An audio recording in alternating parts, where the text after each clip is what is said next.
നമസ്കാരം. എല്ലാവർക്കും മൺഡേ റീൽസിലേക്ക് ഒരിക്കൽ കൂടി സ്വാഗതം. എന്റെ പേര് ടിൻഡു. ഇന്ന് ഞാൻ നിങ്ങളുമായി സംസാരിക്കാൻ പോകുന്നത് EHSന്റെ PHCകളിൽ അവൈലബിൾ ആയിട്ടുള്ള ചൈൽഡ്ഹുഡ് വാക്സിനേഷൻ ആണ്. ചൈൽഡ്ഹുഡ് വാക്സിനേഷൻ എന്ന് പറയുമ്പോൾ 0 to 18 മന്ത് വാക്സിനേഷൻ ആണ്. സാധാരണയായി ജനനത്തിന് ശേഷം ഉടനെ തന്നെ കുഞ്ഞുങ്ങൾക്ക് BCGയും ഹെപ്പാറ്റൈറ്റിസ് ബിയും ലഭിക്കുന്നതാണ്.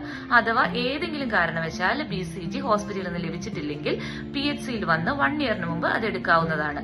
രണ്ടാമത്തെ വാക്സിൻ എന്ന് പറയുന്നത് സെക്കൻഡ് മന്ത് വാക്സിനേഷൻ ആണ്. Second month vaccination hexavalent PCV റോട്ട. അടുത്തത് fourth month vaccination. Fourth month vaccination എന്ന് പറയുന്നത് സെയിം ഹെക്സാവലൻ PCV റോട്ട. റോട്ടയെ കുറിച്ച് എനിക്ക് പറയാനുള്ളത് UAEയിൽ 2 ടൈപ്പിൽ റോട്ട അവൈലബിൾ ആണ്. റോട്ടാടെക്, റോട്ടാറിക്സ്. റോട്ടാറിക്സ് 2 ഡോസ് ഉള്ള ഒരു വാക്സിനേഷനും റോട്ടാടെക് 3 ഡോസ് ഉള്ള ഒരു വാക്സിനേഷനുമാണ്.